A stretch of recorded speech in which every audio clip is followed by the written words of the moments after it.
¿Qué opinión le merece la medida que ha adoptado el gobierno de desocupar a las personas, a la directiva y a la actividad cultural que se realiza en el Ateneo de Caracas? Mira, en primer lugar, yo partiría o analizaría un poco cuál es una de las acusaciones que realiza, una de las acusaciones que realiza el gobierno o personeros del gobierno en torno a los ateneos en general, no solamente el Ateneo de Caracas, sino en torno a muchos ateneos a lo ancho y largo del país. Y la acusación que se les hace es de que son manejados por pequeños grupos o familias, sin emitir ningún tipo de juicio de valor sobre las cosas que puedan ser manejadas por un grupo o una familia. Estamos frente a lo que es realmente, yo pensaría que hablando de teatro y de arte, una tragedia. ¿Por qué?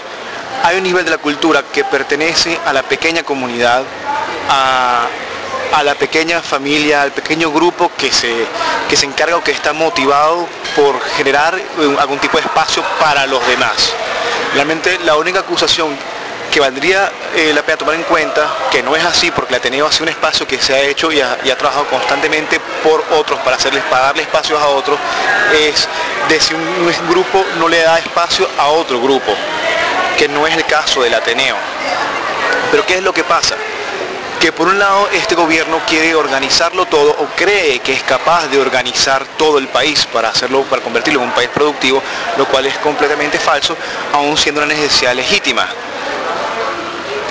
Pero el ser humano está vinculado siempre a una pequeña contingencia, es decir, nuestra situación en cualquier espacio, en cualquier lugar es arbitraria. ¿Qué quiere decir esto? Que en la medida en que se estatizan todos los espacios, se generalizan, se abstraen, se convierten en grandes masas que pueden organizarse para que funcionen, pero no necesariamente, y la cultura, yo creo que en buena parte toda la cultura, desde la poesía, el teatro, las danzas, parten precisamente de cosas que no funcionan. O sea, el error es el punto de partida yo pienso, del arte como tal. Entonces, con estas medidas, lo que se está haciendo, antes que un bien, y aun cuando se piense que es un bien, se está haciendo un daño. Y aun cuando los grupos que están frente a los ateneos, sea el Ateneo de Caracas, sea cualquier ateneo, pueda recibir grandes críticas y puede haber cometido muchísimos errores en el pasado, puede estar incluso compuesto por gente que podríamos calificar de nefasta, aún así tenemos que permitirle a las comunidades, a los grupos, manejar sus conflictos en sus dimensiones correctas. El conflicto que pueda tener o no el Ateneo es un conflicto con ciertos grupos de Caracas. No podemos convertir todo en una gran campaña nacional, porque en el momento en que generalizamos, acabamos con el arte. Eso es lo que dice Stanislavski. La generalización, la abstracción es enemiga del arte. Hay que siempre rescatar la posibilidad de lo específico, de lo singular, aun cuando eso singular y específico esté equivocado. Ya desde el principio, aun cuando el gobierno cree actuar moralmente bien y puede discutirse que está bien o no está bien, que se generalice y que se acabe con la iniciativa particular, aunque sea iniciativa errada, es de por sí el peor de los fracasos, es mucho peor. Okay. Por su experiencia en el ámbito artístico, estos espacios que ha ido tomando el gobierno, que anteriormente estaban administrados quizás por pequeños grupos, ¿realmente se materializaba o era visible algún tipo de exclusión cultural en esos espacios? O sea, ¿eran solo unas pequeñas élites las que tienen acceso a estos espacios, o tradicionalmente, a pesar de estar manejado por pequeños grupos, había gran accesibilidad?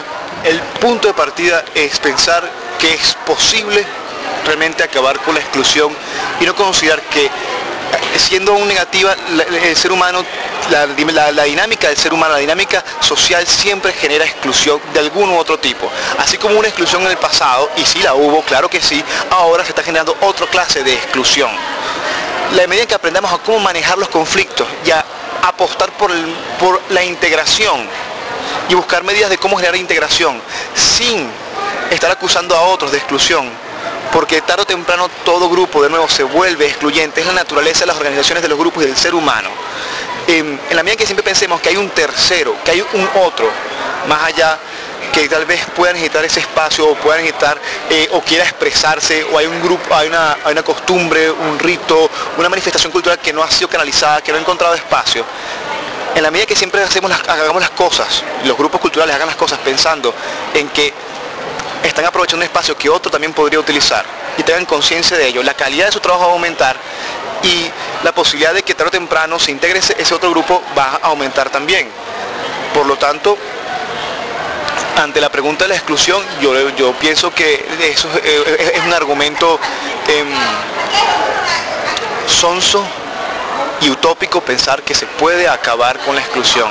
Siempre hemos sido gente que excluye, y es un vicio, es un mal del ser humano que solo podemos aprender a manejar, aprender a controlar, pero no acabar.